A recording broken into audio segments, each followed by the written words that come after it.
Hi, this is Barbara, and Barbara has agreed to demonstrate a chair lesson in the Alexander technique, and I'm so grateful. Thank you, Barbara, for coming and giving us this opportunity.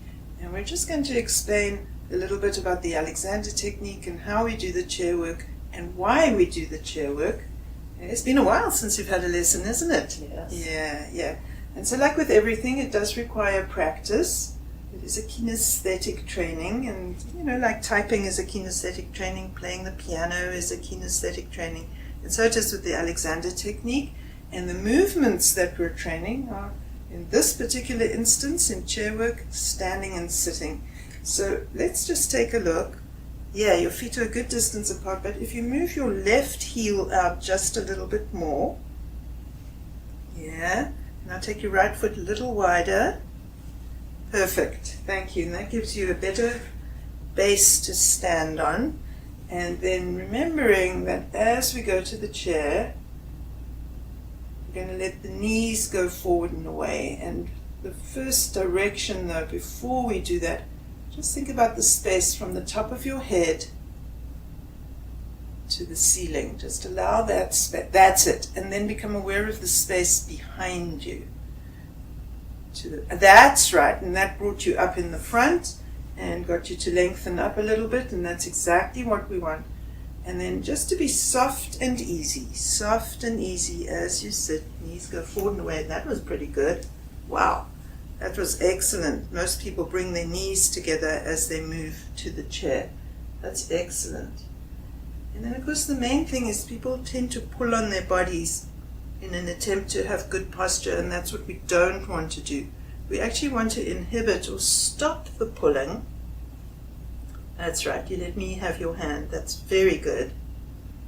Excellent. So we want to stop the pulling and actually allow the muscles to release and decontract. That's excellent. Very good. Nice. Good. And a great direction to give yourself as you're sitting in the chair is to let the chair take your weight. Let the chair support you. Don't pull away from the supporting surface. That's very, very nice.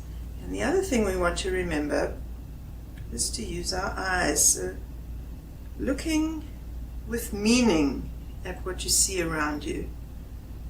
You actually think, oh, there's the table, there's the camera, there's the bookshelf. That's right, that's it. And then standing up, we just let the weight of the head release and up you go into standing. Beautiful action. That was smooth. That was great. Good job. That's amazing. All right, a little bit of tension here in the lower back. So we're going to get some release going, and the thing is not to fight with your own body. That is the big, big mistake. And what you really want to look for is where are you over-contracting? That's it. That's right. And it's deep in this tissue here is where I can feel the over-contraction. And the tissue I'm talking about, because the camera can't see, is here in the lower back, around the lumbar spine. That's where there's a lot of tension. And just don't do anything, just allow. And I found that always the release is on up direction. That's it. So you just want to come up front a little bit more. And you'll find that this is where the dropping, the pulling down is in this lower half of the trunk. That's right. And that is why the lower back is sore. And so that specifically is an overcontraction, the iliopsoas muscles. So we want to get those iliopsoas muscles to release and lengthen. That's it. And that tissue, the iliopsoas muscles, is coming from behind the diaphragm all the way to the top of the femur. So that's where you want to think length without doing anything. Very nice. And there we are. And of course the head-neck-back relationship is so very, very important in the Alexander technique. In fact, Alexander named it the primary control. The way that the head, neck, and back are coordinating determines the overall tone and condition and directions of the entire being, psychophysical being. That's it. And there we go. Oh, beautiful. Nice Nice, and just let your feet soften and release and trust the floor. And again, allow your weight to be supported by the chair. And what I think is a really nice direction is to actually picture the space from the seat of the chair to the floor underneath you, and it gives you an orientation in space that also assists with the up direction.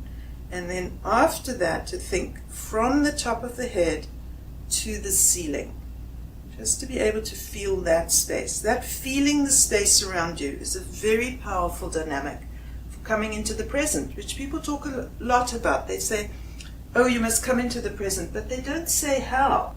And I found that the Alexander technique is the best way for me to come into the present. I'm just going to move your hair a little bit here. Get my hand underneath it. Hand on your forehead. Nice. Oh, that's nice. Not to overdo it. We don't want to pull on our structures. We just want to go up gently with the breathing. Good. That's nice. That's nice. Now remember your knees. Knees are strong. Knees go forward and away as you go up. That's perfect. Wow. Wow. That's lovely. That's absolutely wonderful. That's nice. And yes, it's a little bit easier and softer in the back, is it? Mm-hmm. Yeah. Feels that way to me. I'm glad. That's it. So we want a little bit more release here, so I'm going to just get my hands into the tissue and just get this to lengthen up here at the ribs. There we go. Nice. There's the tissue beginning to open and widen. Tell you, I wish someone would do that for me. Maybe we'll switch over. So, all right. So we get this extra length through here. This is what I call this area here at the diaphragm. I call it the secret pulling down place. We all seem to pull down there. And that's it. So we want to get that length up the side. That's nice. Good. There, that's good ease. I'm taking the chair away, so don't step back or don't sit. And I'm going to come behind you. I'm actually going to lift the ribs. We like that, don't we? Mm-hmm. Yeah. Lift the ribs. That's it. Brilliant. And then there we are. And then let's get a little opening there. All right. There's still going to be no chair behind you, so don't suddenly practice sitting or something. Here comes the chair. Very nice. Good. All right. And then, there we are. Very good. Excellent. And one more time. Weight of the head releases. Hips, knees, and ankles bend to sit. It's a very traditional, classical way of teaching the Alexander technique. There are other ways, but I like to stick with this traditional, classic way myself. I find it, I don't need to reinvent the wheel. And let's get these shoulders to open. Ooh, good one. This is coming up. Ooh, nice. Nice length. Very good. Excellent.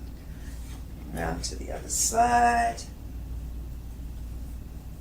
Yeah. That's good. Great. And then we can open this side. That is excellent. Aha. Lovely. Actually, that's what my teacher Joyce Roberts used to say. Lovely. So now I can also say lovely. Good memories. All right, there we are. And now, big deal is to get rid of this compression of the head. You know, the head's very heavy, and if it pulls back, it compresses the neck and increases the cervical curve beyond what we want, causes neck tension. So we do like to rebalance the head on the neck. That's pretty perfect. So now from there, you drop the nose ever so slightly, and up you go into standing. Nice, easy movement. And there we are. That's a standing and sitting piece of the Alexander technique. Call it chair work. Thank you. Thank you.